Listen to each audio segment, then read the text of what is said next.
welcome to High Performance, Michael Bisping. Thank you for having me. Pleasure. And that is quite the intro. So thank you, Jake and Damian. Great to talk to you. Thanks for having me. We always start the same way, Michael. What in your mind is high performance? High performance. Oh, my word. You're putting me on the spot here. High performance. I mean, I guess it varies from, it depends what profession or line of work or whatever you're in, I guess. But what is high performance? It's early in the morning here. There's a time difference. I'm in LA. I'm on my first coffee. If I had three, I'd have a better answer for you. But what is high performance? I mean, you guys have got a pretty high performance. This is a professional setup so far, giving you high performance, just giving your best in everything you do, I guess. I don't know. Next question. That's a tricky one. So what was it for you in your career then? If someone had come to you and said, right, how do you compete at the top? How are you there? What was the answer?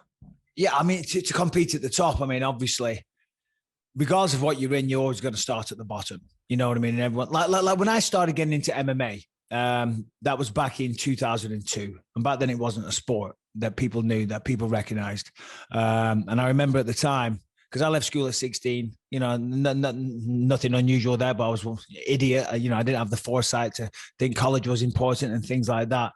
So when I got involved with it, it was a career choice. But at that time, everyone was like, if you're getting into mixed martial arts for money, there is no money to do that. And I was like, wow, that is the only reason I'm trying to do this. So, but obviously you got to start at the bottom. You got to have the goal. You got to have that vision, that I can make a change. But still, I mean, having high performance, but my word, what is high performance was the question. And I'm rambling here and I still don't have an answer for you.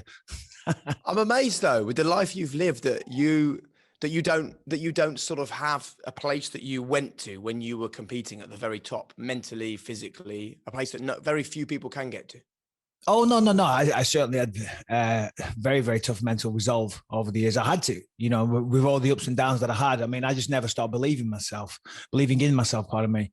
Because obviously when I got involved with mixed martial arts and then I got to the UFC and I was doing well, everybody wants to be the champion of the world, and I got to number one contender matchups several times and I lost those fights. But I never gave up hope. But there was a few times I got knocked out. And I remember there was one UFC 100 and it was the biggest pay-per-view of all time at that time. And I got knocked out in the most horrendous fashion. The guy hit me with an overhand right. I went down. I was already unconscious. And the guy leapt through the air. And there's images of it. If you Google UFC 100 and my name, he's like airborne and he lands with his forearm on me. And everyone said, he's done. He's done. He will never, ever come back from a knockout like that. And history has shown us time and time again, when a fighter gets knocked out like that, they can't come back. And I remember actually that my next fight was at the MEN. And I wasn't the main event because I'd just been knocked out. I was a little further down the card. And all the journalists, they were always kind of trying to bother me for my time and things like that. And I remember I was in the locker room, just getting wrapped up.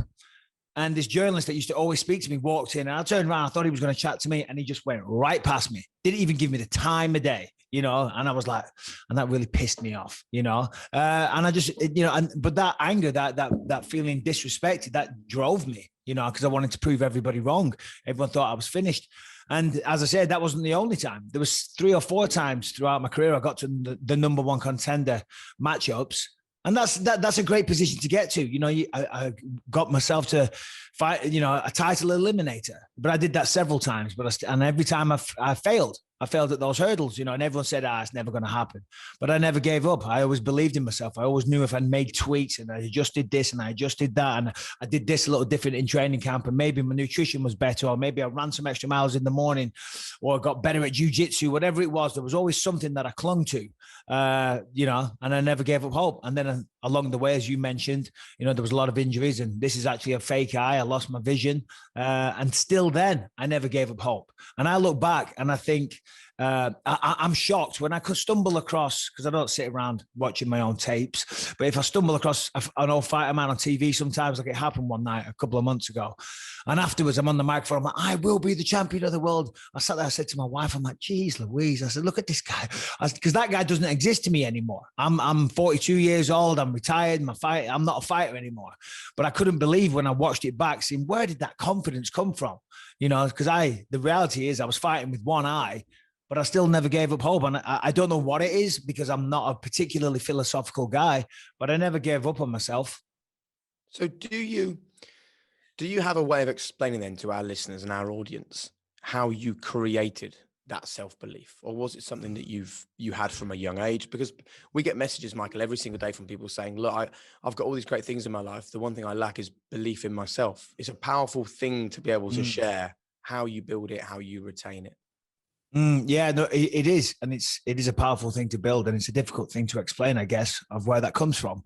But I mean, it depends what you're doing. You know what I'm saying? So I always say, I believe everyone has a skill. You know, when I was about 21 or 22, and she was my girlfriend at the time, now my wife, and we had 2 kids, and I was working as an upholsterer, a quality control inspector, actually. It was all right. You know, it was honest work, but it paid minimum wage. It wasn't very good. And this guy said to me, he said that I worked with my supervisor. He says, Michael, he said, what do you want to do for the rest of your life? Is this what you want to do? And I said, no. He said, well, you need to give it some thought, because, you know, before you know it, 40 years will have passed, just like it did for me, you know, and you'll be an old man. And I thought, he's right. And I thought, what am I going to do with my life? And I was thinking and thinking and thinking. And I kept coming back to fighting. I had did a lot of martial arts when I was a kid, and I won nearly every tournament I entered. And, you know, and on top of that, I was a little rascal when I was a kid, and I was always getting into street fights. So I knew I could handle myself. So the point I'm making is that you got to be realistic in your goals and what you think it is, you know. So and what I did, I came back to fight, and I thought about that, and I thought, okay, I'm going to become a professional fighter. And that's what I did. And I'm not going to get into the whole story. But what I'm saying is that everyone's good at something. If everyone searches within inside themselves, they'll find a talent. Everyone's got something. I don't know what it is. And when you find that out and you figure out what your true talent is, and then the confidence will come from that. So listen, I know I can do this. I know I'm good at this. So you can't have confidence. I don't know you guys, I don't know if you can handle yourself or what, but I would assume if I started training you to be an MMA fighter, you're not going to be very confident. But you seem like you're pretty good at podcasting. Do you know what I mean? So, you know, so it depends what it is. But and when you find your talent and you find your niche, and you believe in yourself, then, you know, who knows where it might take you. But you've got to be realistic with yourself, of course. So Michael, can I ask you the question then around your origins in getting into sort of combat sports? That I grew up in a similar environment to you, in terms of my dad was a boxing coach. And one of the sayings that they always used to say in that environment is that you can play football, you can play rugby, but you only fight. So it's an industry or a game in which you don't really play at.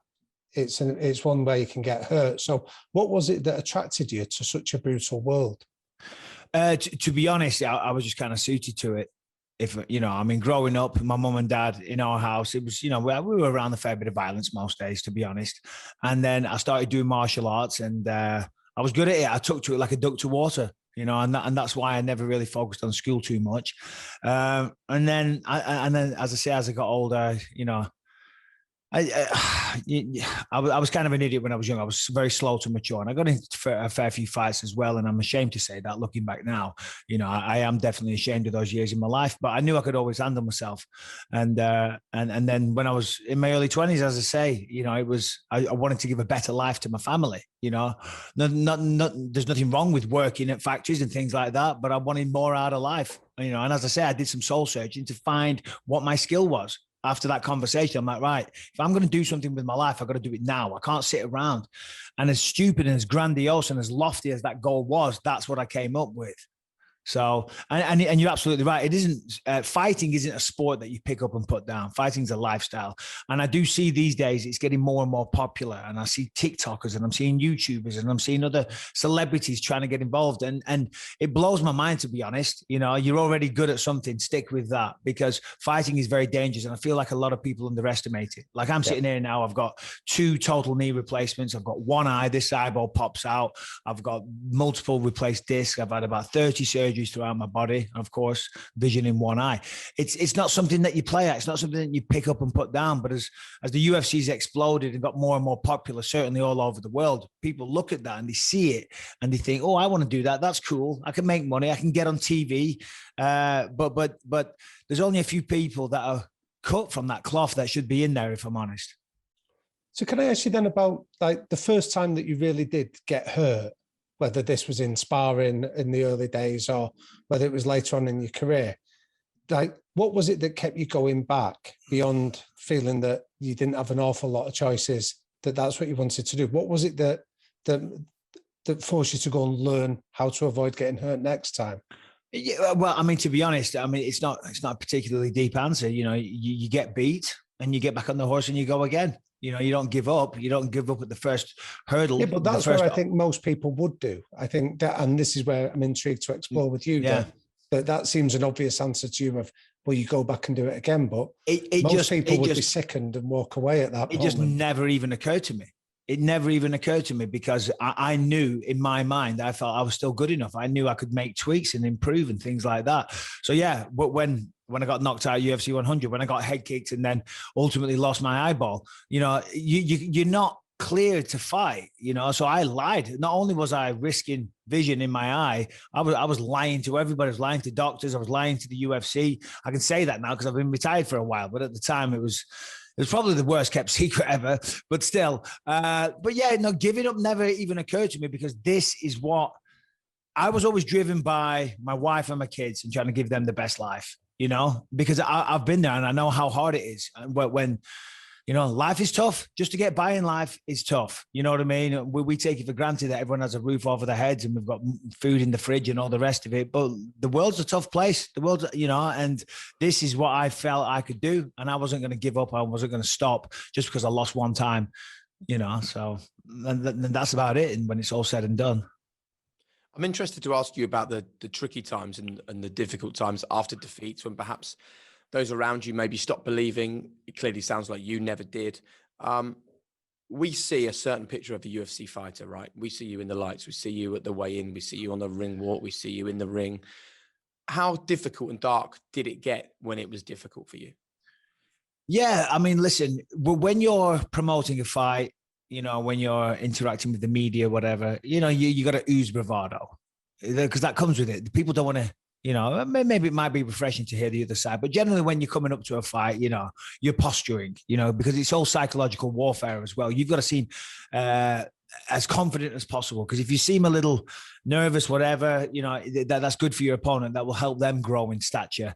And where I'm going to with this is a good example, and it actually comes back to UFC 100. So when I got knocked out, and that was a terrible knockout, I actually went on to become the champion, and I defended the belt in Manchester.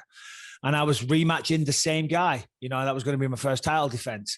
And as I say, all week I was, you know, I was full of it. I was confident. I was being my typical loudmouth self, if I'm honest. If anyone's watching this that knows me, they know what I'm talking about.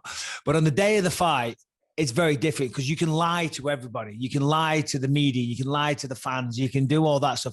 You lie to your coaches, lie to your wife, you know, you say, oh, yeah. You can't lie to yourself.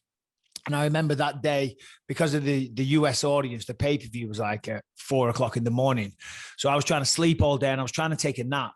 And I couldn't, you know, because all I kept thinking is, the last time I stepped into an octagon with this guy, I got flatlined, I got knocked unconscious, and the whole world laughed at me for a few years, to be honest, you know, and made me incredibly nervous, you know. And then when it came to time to go to the arena and I'm with my coaches and I'm being a little, you know, I was snappy. I wasn't a pleasant guy to be around. I was being a bit of a dick with everyone because I was so nervous, you know, and I didn't even realize it myself. And I was snappy, and we got in the locker room, and again I continued. I was kind of being a dick with all my teammates and whatnot because I was so nervous.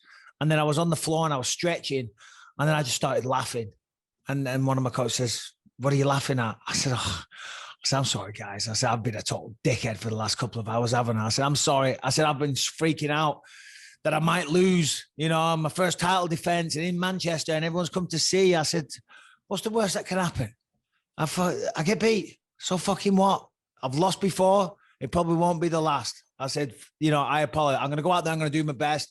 You know, I've got to stop obsessing over the fact if I lose, you know, and it was just a very, very healthy realization for me to have. And some of those nerves dissipated. Not all of them, but a lot of them did. And some of them came back when I almost got knocked out in the first round again. But there you go.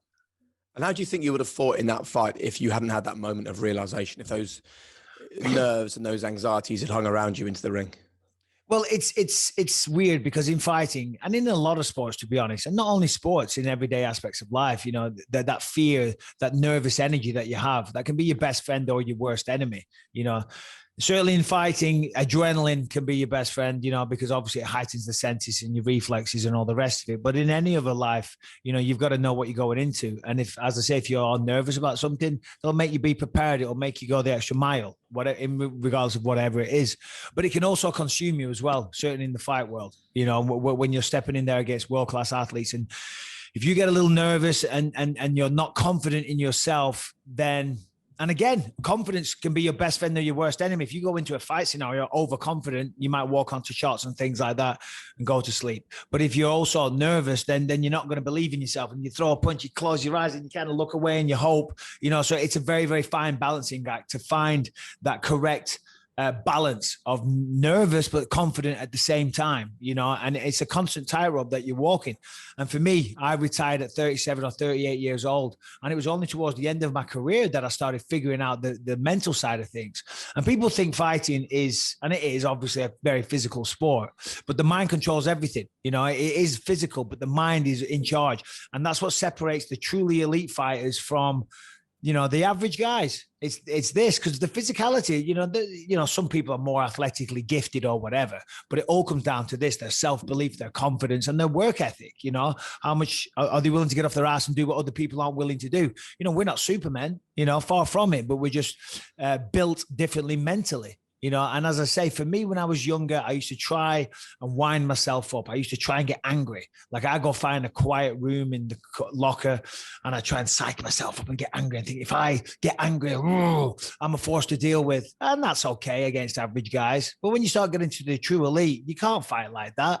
If you're in an angry, frantic state of mind, you're never the best version of yourself, regardless of what it is. Whatever you're doing in life, if you're mad, if you're angry, you're not being the best version of yourself. Simple as that. And certainly if you're in a fighting environment, you're in a martial arts world against the best martial artists on the planet, you can't be fighting on emotion. You got to be cool, calm, and collected, and seeing everything and responding for the right reasons, not responding out of emotion. And that goes to everything, every walk of life. If you're responding out of emotion, it's going to be a dickhead, aren't you? You're not putting the best version of yourself forward. So some of the stuff that you're describing there, Michael, is what, say, famously customato, the idea of fuel is fear is like a fuel. It can either burn your house down or it can be used to heat you as a source. It's something that Mike Tyson described that customato was teaching to him from the age of 14 years old onwards. What sort of techniques did you learn then to control fear that you came to yourself that listeners could adopt in their own life? Yeah, I mean, there wasn't any particular exercises. I was very lucky that I had a great coach, that helped me, my own customato, you could say, Jason Perillo. And because he knew when I moved out here to the States in 2011, I moved around a few different gyms. And then when I started working with him, obviously he was a fantastic pad man. He was a great physical coach, but he worked on this. And for us, a lot of my best training sessions, we'd of course go in the gym and we push it to the absolute limit and we do what we could and we'd spar and we'd hit bad pads, and hit the bags, etc. But a lot of our best work was done when I was knackered and I was laid on the floor and I was stretching and he'd sit down next to me and we'd chat and we'd talk about the mental preparation. We talk about the fight. We talk about nerves, talk about my emotions going into it. And I remember one day I was driving onto the car park because even though I'm sitting there, I'm saying, you got to be cool, calm and collected. That doesn't mean I was always cool, calm and collected. You know what I mean? That's how I came to realize. I remember, and you're going in, you're getting ready for a fight. You got 3 or 4 guys that you're going to spar that day, and not every day's a good day in the gym. Sometimes you might get your ass kicked and sometimes you might lose your shit. You know what I mean? Start flipping out a little bit. You know what I mean? And who knows? Because there's pressure as well, especially if you've lost your last fight, and then you're going into the gym and they've got no pressure. You're just paying them to come and kick your ass for the day. But you're going in and you've got 4 or 5 guys that are waiting to spar you. You've lost your last fight. The whole media's looking at you. The world's looking at you. You're saying you're going to win and you can't even win the sparring matches. You know what I mean? So maybe you lash out or whatever. You have an argument with your coach. And it all comes from nerves and in the emotions of the fight. And I remember I pulled onto the parking lot one day, car park, sounded American there. And he's waiting for me outside and he's smoking a cigarette. And he walks over to me, he says, Michael, he says, listen, we've got a bunch of killers in there today. I says, yeah, I know, I'm sure. He says, but can you go in there and act like a world champion, please? I said, well, I've always got a smart ass comment. I said, well, I'm not a world champion. He said, I know. He said, well, I want you to act like one. I said, you're better than all of them. They would all kill to be in your position. Can you go in there and just control the room, control the energy in the room? You're the man in there. They've all come here to help you. But if you're in there and you're out of control with your emotions and you're losing it, and you're acting like this, it's not a professional environment, and you look like an amateur. Go in there, conduct yourself like a champion. Okay. And by that, I mean everything. Be cool, be nice, be polite, but command respect, control the room. Don't let your emotions get the better of you and make a fool out of yourself, and it was little things like that we'd work on, and I'm very thankful that he would do that, because I'm still an emotional wreck. Well, tell us how it went that day then. It was all right. I can't say I didn't. Come on now.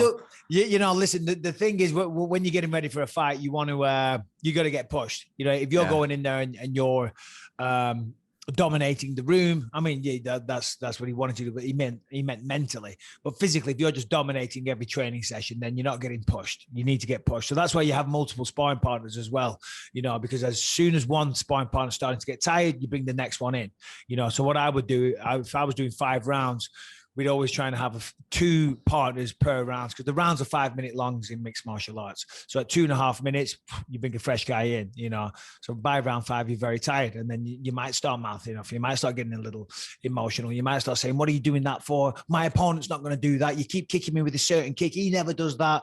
And they're like, that's what I'm talking about. You start losing your temper and looking for reasons to get pissed off, and it's all your frustration. It all comes back to nerves, getting ready for the fight. It's a minefield. So when you talk about controlling emotions, then would you tell us about your rationale behind your famous trash talking approach that you took to coming up against opponents? Yeah, well, I do cringe when I look back, but to be honest, I'll see, they call it trash talk, so we'll go with that, which is a very an American term. No, yeah. Trash talk. Yeah, but yeah, we'll, talk a bit of shit, I'd say. But and you might look from the outside looking in, it might look a little juvenile. It might look a little, thuggish, if you will. But it's also psychological warfare. And some people have different approaches, and not everybody does it. You know what I mean?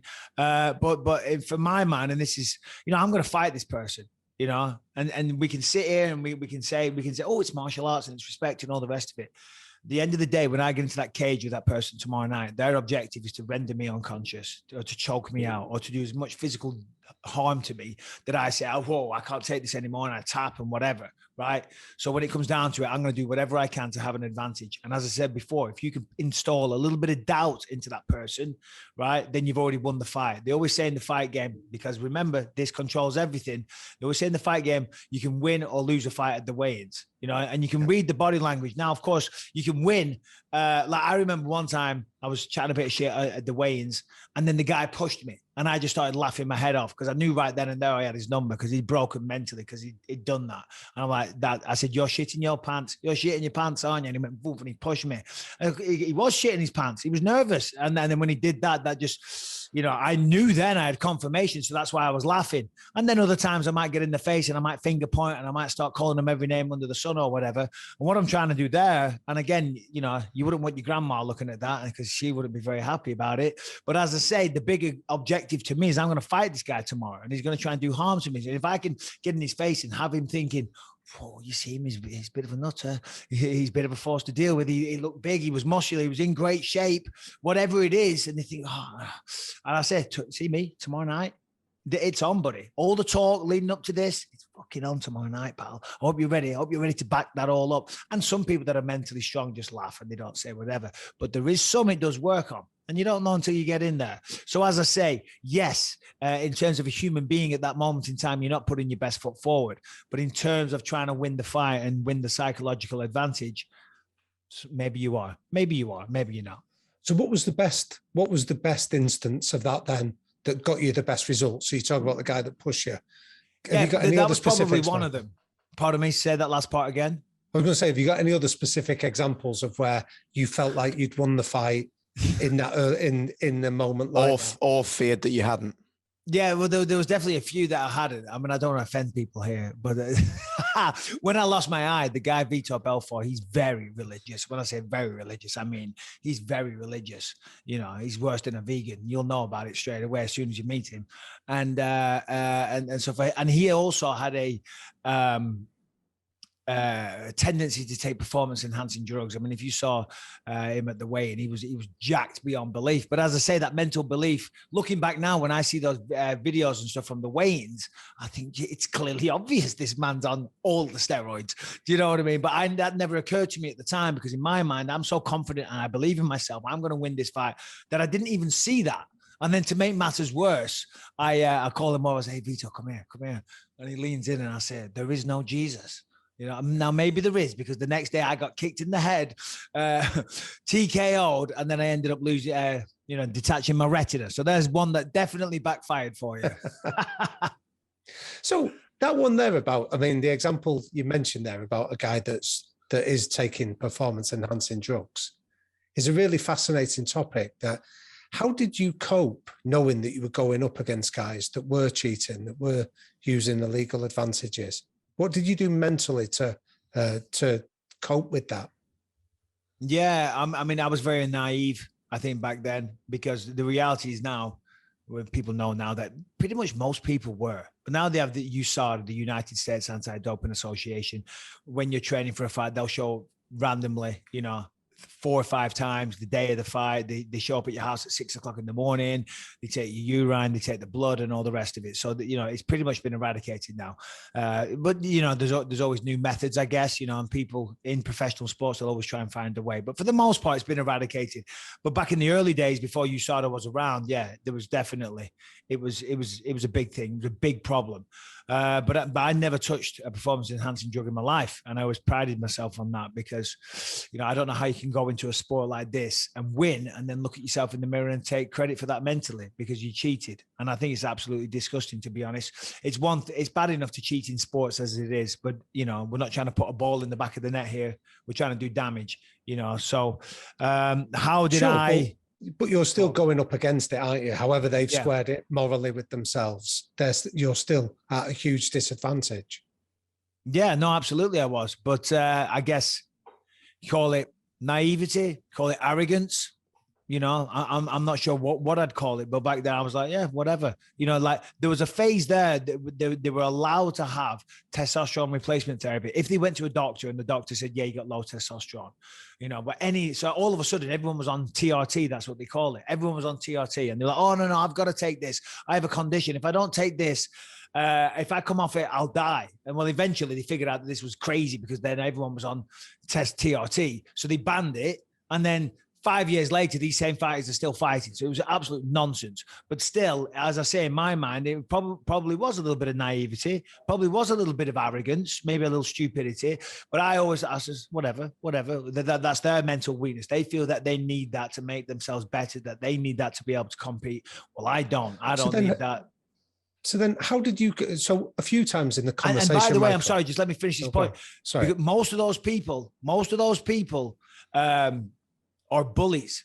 And what I mean by that, in the fight world, the truly great fighters, you got to be a good hammer and you got to be a good nail, right? And most of those guys that take steroids, they're great when they go out there and they're being the hammer, right? But in the fight world, you got to be able to take a kick in. We got to be able to get your ass kicked for a round and then go back and you corner them and wipe you down and you brush it off and say, okay, all right, that's in the rearview mirror. Let's go again. Most of those guys like that, when they get their ass kicked, they fold and they crumble and they look for a way out. That's what I mean. They're bullies. You know what I'm saying? Yeah. So they might look good and they might have the power and they might be able to dish out an ass kicking. But when it starts coming back the other way, they fold, and I'd rather have the mental strength than the physical bicep strength any day of the week. Yeah. So a few times then, Michael, you've spoken about this idea of like being naive, or a couple of times that you've almost got to lie to yourself and to others. How do you avoid falling into the trap of being deluded? Because obviously it's a dangerous game you're playing, but who tells you the truth? Who did you listen to that would say to you, you need to protect you need to be protected from yourself?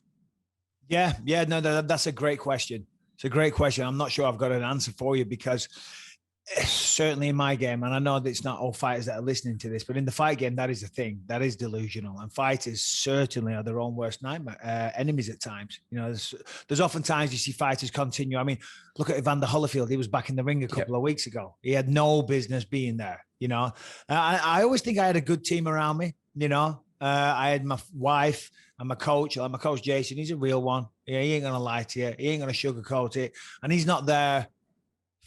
See, this is the thing as well. A famous fighter, they attract all these Klingons, all these people, these wannabes, you know, and they're making money, and they're you know, maybe they're a little bit famous or whatever. And these people that are in the periphery, you know, they get their little bit of shine as well. You know what I mean? So they're not being honest with the guy either, because they want to still be involved. They want to make the money, and they want to be holding the pads. They want to be on camera. You know what I'm saying? They want to be on TV. They want to be in the corner. So they're all full of shit, a lot of people. But you got to know, you know. Fortunately, I always had very real people around me that weren't lying to me. Maybe I was lying to myself, you know, because my doctors, I remember my doctor, I saw this Indian doctor in England one day. I was over doing some work for BT Sport, and I'd said I could fight. And anyway, long story short, I cheated on the test about my one eye. And the doctor was so concerned. He said, "Oh, you've passed the test." He didn't know I cheated. He said, "You've passed the test on that." He said, "But you shouldn't do this. If you you know, damage your other eye, you're gonna go blind." You know, and I'm like, yeah. Oh, yeah, you're right, doc. I'll give it some thought. I had no intention of giving it any thought, you know. And I walked out of there, and I just completely dismissed all of his advice. And then, of course, I started having problems with my good eye. And then when that happened, I was like, oh my God, I don't believe this. And I hated myself. And I definitely went through some self-loathing. I'm like, they bloody warned me, but I knew better. Every eye professional that I spoke to, they all warned me. They said I was stupid, but I knew better, didn't I? I couldn't listen to the doctors that have been to university, that have done this their entire life. Oh no, me, stupid bloody asshole from Clitheroe. I knew better. I didn't listen to them, you know? So, you know, but again, if I had have listened to them, we wouldn't be having this conversation right now. And I wouldn't have that Hall of Fame trophy behind me there. And I wouldn't have financial security. And who bloody knows? Do you know what I mean? I'm interested in hearing about people who you did accept into your inner circle. You thought they were one thing, they turned out to be something else. We've all met them in our lives. How, and they're everywhere in your game, how did you deal with them? When you win the Ultimate Fighter, you win a contract in the UFC. But for some reason, there was this idea that you got given $1 million. And when I won the Ultimate Fighter, I'm back in Clitheroe, right? And I'm still flat broke at that time. But here's an example. All of a sudden, I get a call randomly. I don't know how he got my number. Some financial investor, some business strategic guy from down in London. And he says, Mike, I know you've come into some money recently. I'm like, no, I haven't. And I kept trying to tell him. And he thought I was lying to him. He said, I'm going to come up. I'm going to drive. I'm going to come and see you. I said, I'll help you invest that money for you. I said, there is no money. I said, I've got to fight. And he wouldn't believe it. And he drove up from London and was at a Maxwell's restaurant in Clitheroe. And we're sitting down, we're having a coffee. And he thought he could rip me off and, you know, take my money and invest it. I wouldn't have seen a penny, let's be honest. He was a shark. But he came up and it bit him in the ass. I said, mate, I told you there's no money. He said, okay, walk me through the contract. And I went there and he's like, so you haven't just been given $1 million? I'm like, no, I told you that multiple times. And you should have seen his face. Finished his coffee, never saw him again, never heard from him again. Wow. And as I say, he didn't come up there with good intentions. He was going to help me invest my money. He wanted to swindle that from me. Do you know what I mean? But how did you not become cynical to allow others that did have your better interests into your inner circle? Yeah, well, there's a lot of good people in the world, isn't there? You know, simple as that. I meet people and I'm inspired every day, you know, but by their kindness and their greatness, there's good and bad wherever you go, you know, so you can't tar everybody with that same brush, you know, and for the most part, I'll forgive people as well. So yeah, listen, there is, you can't be cynical. You can't go through your life like that. You know, you cannot always see the worst in people and go in there. I'm very much an optimist. My wife's a pessimist. We're the exact opposite. You know, I think of something and I think it's going to go to the moon. I'm like, oh, we've got an idea. And she's like, Michael, I'm like, why are you talking like that? Do you know what I mean? I truly believe, and maybe I get a little overexcited about anything that I do, but I do, and I start thinking, oh, this is going to be good, whatever it is, like some business idea or whatever. And she's the complete opposite. So yeah, I try and see the best in people. You know, I try and give them a fair crack at the whip, even though I've had my fingers burnt a few times. Then let me ask it in a different way then, Mike, because I'm thinking about, say, young people listening to this podcast that might be recognizing that the people in their world haven't got their best interests at heart or aren't going to help them get to their own dreams and ambitions. But we're pack animals by our nature. It's very difficult to break away from those groups. So what advice would you give to any young people listening to this about how they should choose their inner circle and how they go about breaking away from circles that are not as healthy? Yeah, I mean that's a tough question to answer, and I wish I had the perfect answer, because I'm sure every situation's a different one. But I mean, you've just got to be honest, regardless. I mean, whatever situation it is, you know, if you look around and you see, be honest with yourself if you want to be a part of this. I don't know what you're referring to, but there's probably many, many different examples, you know, but any young men right now, if they, you know, look around, to take a look, to try and step back from it all and look at what you're doing and think, is this who I want to be? Is this what I want to be a part of? I mean, like, I remember, like, listen, as I said at the start, when I was younger, I was going out and I was getting into scraps and I was hanging around with a bunch of lads, and we had a good laugh and whatnot, but we were just partying all the time. And we were, you know, I was like, we were partying and we were getting in scraps and I was getting arrested and things like that. And I thought to myself, is this what I want? Is this what I want out of life? Jesus Christ, is this it? You know what I mean? Bit of a loudmouth idiot uptown. You know what I mean? Is that what I want out of life? And I broke away from all my mates. And they're good lads, don't get me wrong. They're not bad people, but they weren't good for me. You know what I mean? And I live in America now, and I had to get away from those kind of influences. You know what I mean? Because I was realizing I was going down the wrong path. You know, and you got to be honest with yourself. Take a look around, see what you're up to, you know, regardless of what it is. Now you're living in the States, as you've said, with your wife and your children. I'm very interested to know how this amazing story of growing up in the UK, all the setbacks, finally conquering the world, having an amazing career, dealing with all kinds of different folk along the way. How has that informed the way you parent your kids? I was smirking there because like, conquer the world. I was like, wow, thank you very much. I'm not sure I feel like that. How has it shaped the way I parent my children? Yeah. Interesting. Oh, tough. You guys ask hard questions. I wasn't prepared for this. It's first thing in the morning. I've had one coffee. Oh my word. I should have.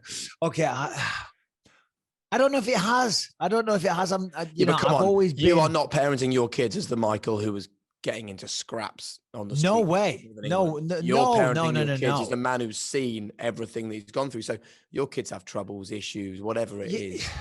Surely you parent them with the hindsight of everything that you've learned along the way. Oh, absolutely, I do. And, you know, and I try and tell them, you know, whatever little bit of wisdom I've gained on this planet, you know, I try and bestow that upon them, you know, and I tell them to dream big. You know, I definitely, you know, obviously all the normal mundane day-to-day stuff. But I tell my children to dream big. You know what I mean? As I say, everyone's got a skill. You're good at something, you know, and go for it, whatever it is. You know, like. How are you when they quit at stuff? I don't know if I've ever really experienced that. I mean, all right. I mean, my daughter quit ballet, you know, but it's like, what am I going to say to that? You know, she wasn't enjoying it. I said, you regret that one day. And she did regret it, you know, because my wife, she did ballet and stuff and she quit it as well. But so, yeah, I mean, it's not really, I can't really wade in on the ballet subject.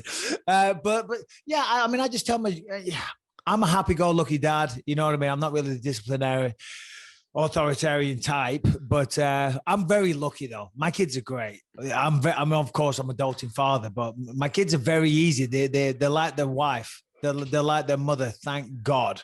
Do you know what I mean? They are nothing like me.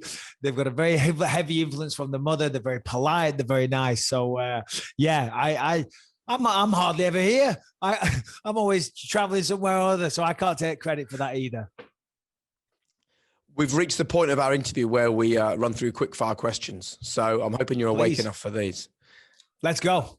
Your 3 non-negotiable behaviors that you and the people around you have to buy into to be part of your world?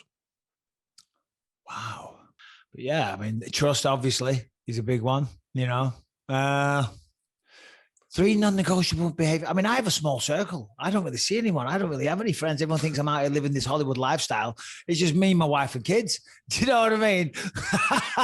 but maybe that's why I have a small circle, because a lot of people just can't be doing with them. Do you know what I mean? But I don't think I've got an answer for you on that one. That's 3 non-negotiable terms. I mean, everyone's different. Everybody's different, and I take everyone as they come. You know, but and I figure it out pretty soon on that, whether they're a dickhead. If they're a dickhead, they can go, and if they're not, they can stay. How's that for you? Yeah, brilliant. If you could go back to one moment in your life, Michael, what would it be and why? Bobbed when I should have weaved. There you go. I should have zigged when I should have zagged. Okay. How important is legacy to you? I mean, to be honest, it's not really something that motivated me at the time. You know, people now say, "Oh, you know, you got a great legacy in the sport and things like that," and that's really beautiful to hear. You know, but at the time when I was competing and I was working towards what I was, it was always just, I was living in the moment. I was always about the here and now. I wasn't thinking about the future, and I certainly wasn't thinking about leaving a legacy.